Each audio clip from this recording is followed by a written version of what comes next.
Where to, folks? Tanong ni Gloria na siyang laging driver at may-ari ng Starex sa kanilang sinasakyan.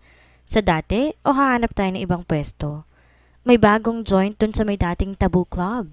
Ani Jocelyn na siyang nakaupo sa unahang passenger seat. Lumingon to sa kanilang mga nakasakay sa likuran. Try natin? Wag na. Tutol ni Doris na siyang nasa pinakadulong upuan at takilata doon na tila bagot sa malalim na iniisip. Tiyak na maraming tao doon at mahihirapan lang tayo makakuha ng pwesto. Oo nga, sang-ayon ni Herbie na nakaakbay kay Tita Agnes. Hindi ba, titang maganda? Kung sabagay, Ana Jocelyn na umayos muli ng upo. Sa overlooking club, suki na tayo, tiyak mabibigyan tayo agad ng lugar kahit walang bakanting mesa. Espesyal ang gabing yon dahil ito toast at iro-roast nila si Tita Agnes na aalis na patungong Canada sa sunod na buwan. Ito'y 40 anyos na makakilala ng isang negosyanteng byudo sa internet na nagkagusto rito at seryosong magkita sila ng personal. Hoy Doris! Ani Gloria na inaninag ang gitnang salamin. Hindi nito nakita ang pinsan na nooy nakahiga sa dulong upuan. Hoy! Nalaglag ka na ba dyan? Nandito pa ako. Tugon niya na nagtaas ng isang kamay. Dala mo ba yung sketchpad mo at pang-drawing? Tanong nito na niliko ang sasakyan sa kanan patungo sa paborito nilang hangout tuwing sila ay may group date. Ngayon na lang tayo magkakaroon ng pagkakataong gumawa ng composite sketch ng eccentric boss si Tita Agnes. By the following weeks, busy na tong bibong lilipad papuntang Canada. Yup, tugon ni Doris na tinapik ang canvas bag na kinapapalooban ng kanyang sketchpad at ilang pastel sticks. Usapan nila ipadescribe sa kanilang tiya ang itsura ng boss nito na hindi magaling magpalitrato. At least, hindi tayo mapagbabawalan ni Mags Brennan na yon na gumawa ng composite sketch niya. The way Tita Agnes describes him, interesado talaga akong makakita ng picture niya eh. Mabuti na lang meron tayong pinsang talented, sabi ni Herbie na nagmamaang-maangan ang boses. Alam ko may kasunod pa yan. Ituloy mo lang, Budoy. Sabad ni Doris na tinawag ito sa childhood nickname nito nang hindi pa nito nare-realize na ito ay bakla. Wala. Ang ibig kong sabihin, akala ko kasi noon kumakain lang ng apoy at tumulay sa lubid ang kaya mo.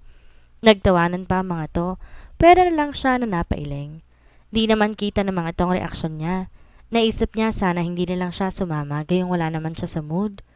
Kung di nga lang ba huling group date namin to with Tita Agnes. Ano niya sa sarili. Ang pangyayari pa rin sa Coconut Place ang iniisip.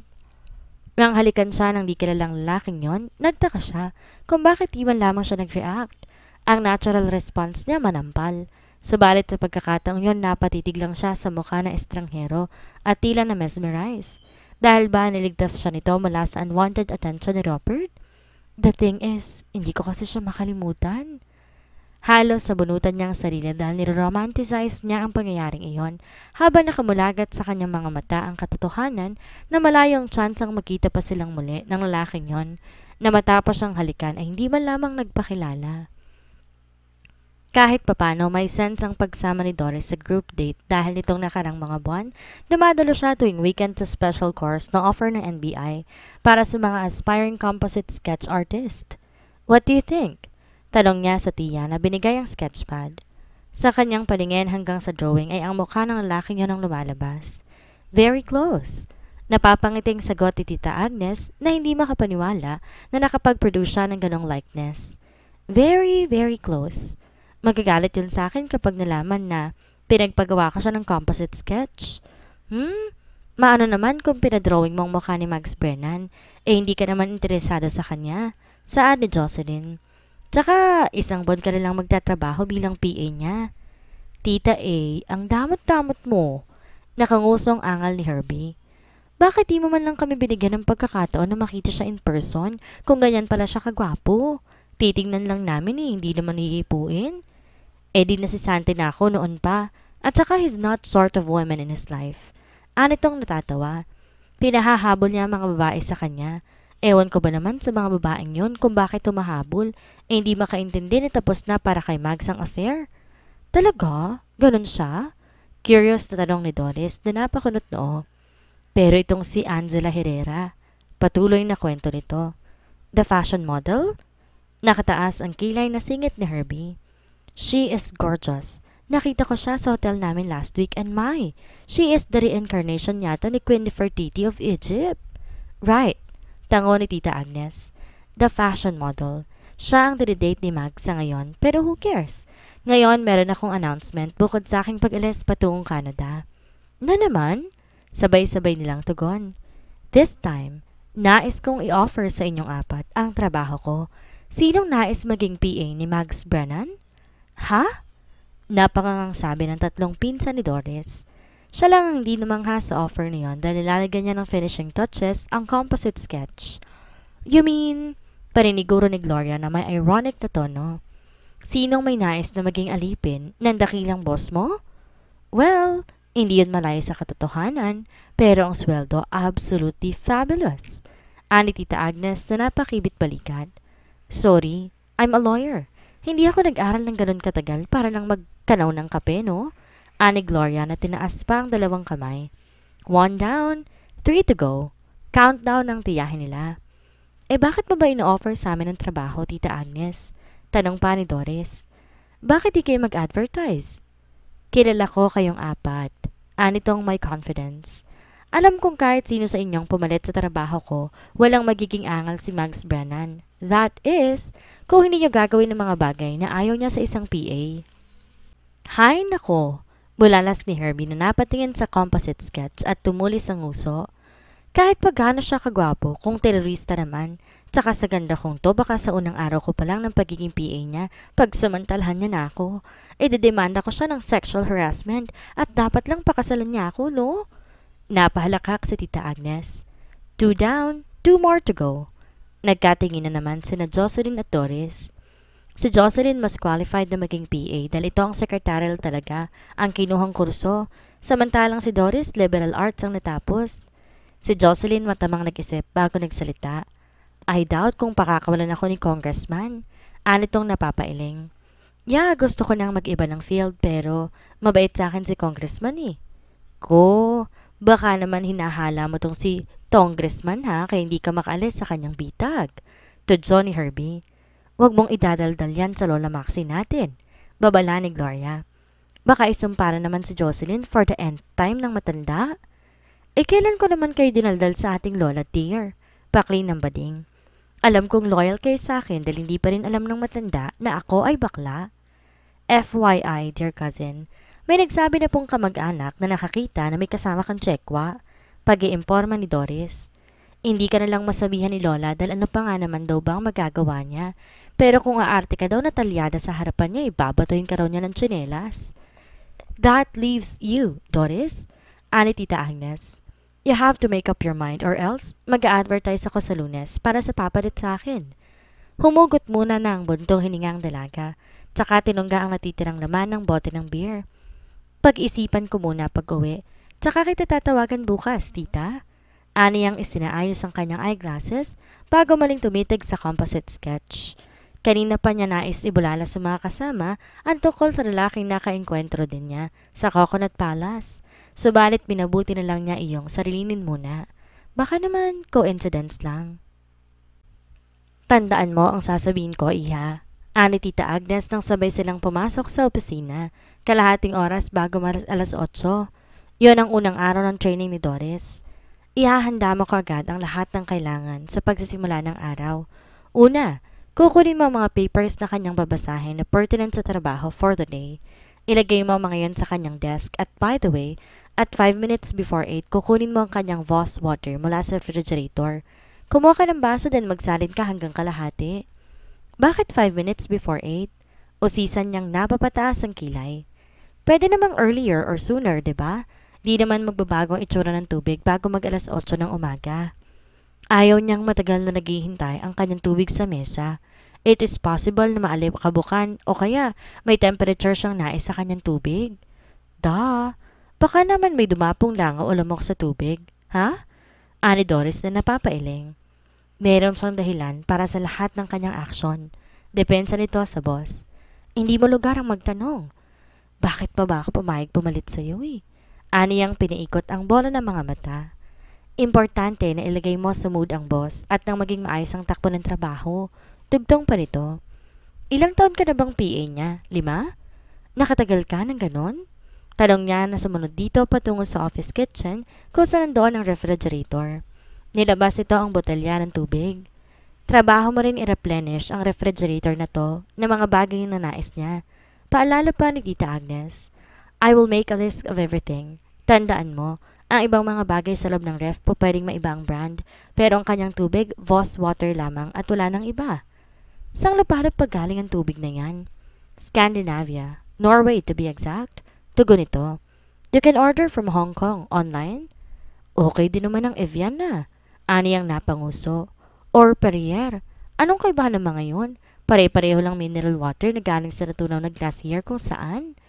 Naitanong ko niyan kay Mags. Tugon ito. Kung anong gusto niya, yun ang masusunod. E paano kung patalunin niya ako sa Ilog Pasig? Aniya na tila nais magbagong isip. Tatalon ako, ganun ba? Huwag ka na magtanong, Doris. Saway ni Tita Agnes na napailing. Basta umantabay ka lang. The key is to provide him everything he wants and needs in order to do his job. I-delegate mo sa ibang trabaho, ikaw ang bahala. Basta huwag mo lang sasayangin ang oras ni Mags. At uulitin ko ulit sa'yo ha, kahit pa alam kong nasabi ko na noon pa. The first sign na kumistap ang mga mata mo dahil in love ka sa kanya, si Santi ka kaagad. Yeah, I know. Dapat pala palagi ako naka-dark glasses para hindi niya makita ng kumistap man ang aking mga mata. Tugon niyang iniayos ang salamin sa mata. Meron siyang easy-going attitude tungkol sa bagay na yon. Sino nga ba naman na mai-inlove sa isang slave driver? Okay, let's go. Yaya na nito na makakita ang ilang segundo na lamang mag-alas 8 na. Husto ng pagpwesto nila malapit sa pinto. Yun namang bukas noon at pumasok si Mags Brennan na kagad napatingin kay Tita Agnes. Good morning, Miss Cortez. Anang malalim at distinct na boses nito. Go straight with the schedule. Lumakad to sa pasilyo patungo sa inner sanctum ng opisina ng consultancy firm. Sinabayan to ni Agnes na binasang schedule ng araw na yon. You will review the proposal of the GEMS Group. Simula nito ayon sa memo book. Mrs. Vizcara asked if you can call her early today. Bigyan mo na siya ng panahon, sir. Matagal niya nang nais kayong makausap. Hindi alam ni Doris kung nakita siya ng lalaki o hindi, pero ito'y nakita niya at siya ay napamulagat.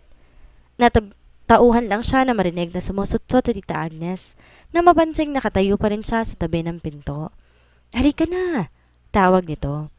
Sino yon na sinasayang ang oras natin, Miss Cortez? Tanong ni Mags na hindi nagbago ekspresyon ng mukha. Siya po yung pamangkin ko na tinitrain na papalit po sa akin? Sagot nito. Pagpasensyahan niyo, boss. Hindi pa kasi sanay sa tempo natin dito eh. Tinapunan siya nito ng tingin. Walang recognition sa ekspresyon ng mga mata nito. Sumang-ayon ako sa iyong scheme, na Kamag-anak Incorporated, kahit labag ang kalooban ko sa nepotismo. Nalamig nitong pahayag. Pero dahil lang sabi mo, alam mo ng kanyang work ethics at mas matitrain mong mabuti, kaya ako pumayag. Maliwanag ang usapan natin, Miss Cortez.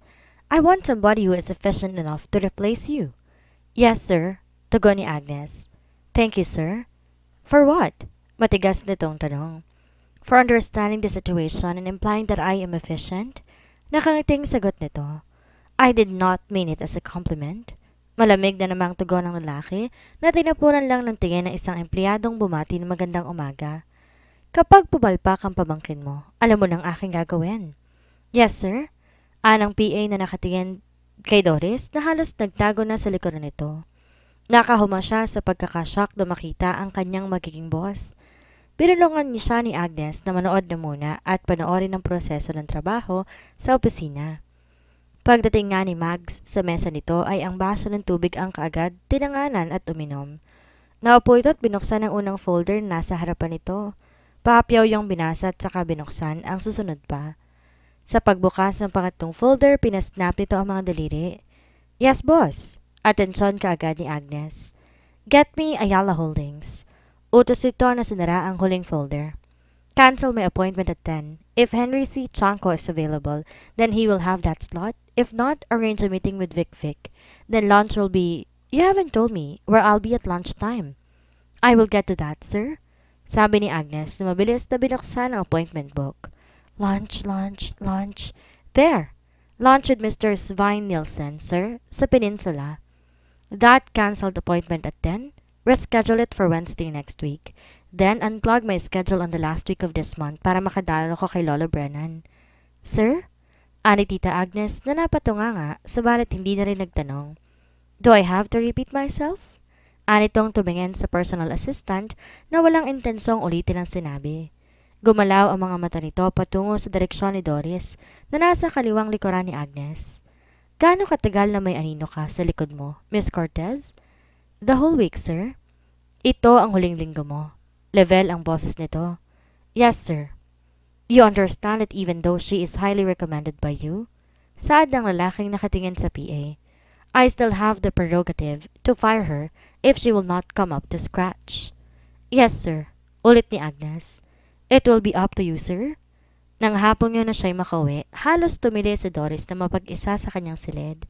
Si Mags Brennan, ang lalaking humalik sa kanya ng gabing iyon sa dilim ng hardin ng Coconut Palace. How kind of you to visit me. Ani Lolo Brennan nang maapo si Mags sa silyang katapat ng kinaupuan nito. Sinenyosa na matanda ang caregiver nito na pwede na silang iwan ng apo at na makapag-usap sila ng masinsinan. Wala ka lang ginawa kundi ang kumuha ng appointment sa aking opisina as if you really mean business. Malamig niyang tugon. Pinaaalala ko lang na meron ka pang kamag-anak na nabubuhay. Nakangiti nitong tugon na hindi apektado sa kahit anong tono ng boses ng binata. And I mean business, really? Maungulit ka na naman, Lolo. Ani ang tinanganan ng paperweight na nasa ibabaw ng mababang coffee table sa kanyang kaliwa. Maungulit ka na naman, Lolo. Mag-asawa ka na, Mags. Sabi nitong nakangiti. You really mean business, then? Tugon niyang may kalahating ngiti. Isang scholar at self-made man si Lolo Brennan. Ang turing na pangalan nito, Rory Anthony Brennan, na ang amay nagmula sa isang pamilyang nanggaling sa Ireland at nag-migrate sa Amerika. Ang ama nito ay kasama sa mga Amerikano nagturo sa mga katutubong Pilipino ng American occupation sa Pilipinas. Nang makilala nito ang inan Lolo Brennan noong 1917, hindi na ito bumalik pa ng Amerika. Nagkataon pa na mayaman din ang pamilyang Brennan sa Massachusetts at ang sa isang kamag-anak ito sa Amerika ay namatay na walang tagapagmana, kaya sa matanda na punta lahat ng assets ng kamag-anak nito. Pinapunta ko dito ang aking abogado nitong nakarang linggo para gawin ang aking testamento. Pagbibigay alam ng matanda na sinundan niya ng tingin nang siya ay tumayo upang dumungaw sa bintana. Malapit na ako mag-90 at ikaw ang aking kaisa-isang tagapagmana. Kaya lang, masyado matigas ang ulo mo. Ayaw mong sundin at ang mga sinasabi ko? Kaya nga ako naging ganito, nang dahil sa'yo. Ani ang may parinisi. Sinunod ko ang lahat ng pangaral mo, ang mga payo mo, ang iyong mga utos. That is why you are on the verge of ending up alone like me. Anitong mabilis pa rin ang isip kahit matanda na. Nais kong iwasto ang nagawa kong pagkakamali. Hindi tama na minulat kitang trabaho na lang iyong bigyang pansin. Nakita ko kasi noon may talent ka para sa field na yan, but you've become too good, too fast. Get to the point, Lolo. Hayag niya na napaka-impersonal ang tono. Yon ang palaki nito sa kanya kung kaya wala itong maiangal sa kanyang ugali. Gaya nga ng sabi ko, I want you to get married. Nais kong makakita ng maliliit na apo sa tuhod. What has gotten into you? Tanong niyang hindi sineryoso ang sinabi nito. Nakabasa ka na naman ba ng tungkol sa akin sa society column at na-inspire ka na muli akong itumulak sa matrimonyo? Hindi ko gusto ang babaeng yun nakadate mo noong isang linggo. Sagot nitong may kistap ng amusement sa mga mata dahil alam nitong naiinis ang binata. Masyadong payat. Wala kang mayayakap sa ganong babae kundi buto. You are enjoying this, do you? Sitan niya na nagsalubong ang mga kilay. Ipinaritoke lang niya ang kanyang ilong. Pambubuking nitong natatawa pa sa maintrigang paraan ng paglalahad nito. Nag-e-enjoy to sa reaksyon ng apo. Dati siyang kayumanggi, pero ngayon maputi na. At ilang beses na rin ano ang tawag doon para tanggalin ng taba? Liposuction.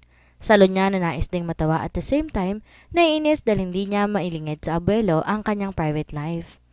Nais kong pakasalan ang babaeng kayang tagalan ng iyong ugali. At iisa lang ang kilala kong nakatagal sa iyo, ang iyong personal assistant? What? Ani Mags. Na nagpabunghalit ng tawa pa sa narinig. My personal assistant. Is this some kind of a joke, Lolo Brennan? Hindi, iho. Tugon nito. Siya ang iyong pakakasalan or else, bibigyan kita ng lifetime monthly allowance mula sa aking mga assets sa Amerika. Sa magiging anak mo mapupunta ang bulk ng aking kayamanan. This is ridiculous. Ani ang mariing kumakawala na ang temper. That woman is 10 years older than me and has moved to Canada and is already married. Hindi ba yun na-report sa'yo ng iyong mga detectives? Hindi. Tugon nitong hindi natigatig. She's a very stable fixture in your life. Kaya hindi ko naisip na pati siya ipaimbestigahan. But anyway, she is married, you say? Sino ang iyong personal assistant kung ganon? Pamangkin ng babaeng yon na nais mong pakasalan ko. At wala pang 2 buwan nagtatrabaho para sa akin. Turan niya sa naisip at tila makakalusot siya sa gusot na yon. Ang kanyang lolo Brennan ay stubborn. Ang salita nito solid. Sa tingin ko, kailan mong ibahin ang iyong testamento? Suhestyon pa niya na sana tumalab. No, sabi nitong ngumiti pa rin. My testament stands. Pakakasalan mo ang iyong PA at mamanahin mo ang aking namana mula sa Amerika. Tapos. Pero lolo, protesta niya. I hardly know her. Obsolete na ang panasahan mo pang papakasal ang babaeng na hindi ko naman mahal o nakilala ng lubusan. Ang picture sa kanyang isipan ay ang unflattering eyeglasses, ang clumsiness at kung minsan, ang minsanang alanganing susunod o hindi na ekspresyon sa mukha ni Doris Cortez, and the retro clothes. Then, ligawan mo makilala mo siya. Suhestyon ito. I suppose ang trato mo sa kanya ay isang robot na sumusunod sa bawat utos mo. I don't believe this. Ani ang galit na. You have to. Pahayag ni Lola Brennan na sinipat siya mula sa reading glass nito. You need this emotional exercise at hindi mo may kakatwiran sa akin na ginagamit mong iyong emosyon pagdating sa iyong mga relasyon. Alam kong kaya mong pakasalan ang unang babaeng makikita mo paglabas ng bahay ko nang dahil sa perang mamanahin mo. Bakit ko basta ibibigay yon na wala man lang konting entertainment? Cynical nitong dugtong. Is that it? Old age makes you bored that you want to entertain yourself at my expense? Hindi ang salitang yon ang naisip ko, iho. Salungat ng matanda na napangiti. Ang iniisip kong salita ay nais kong medyo may twist. Ang pagkakamanan mo ng kayamanang to na hindi mo naman inipon, ika nga. Napapailing na muling nanungaw sa binta si Mags.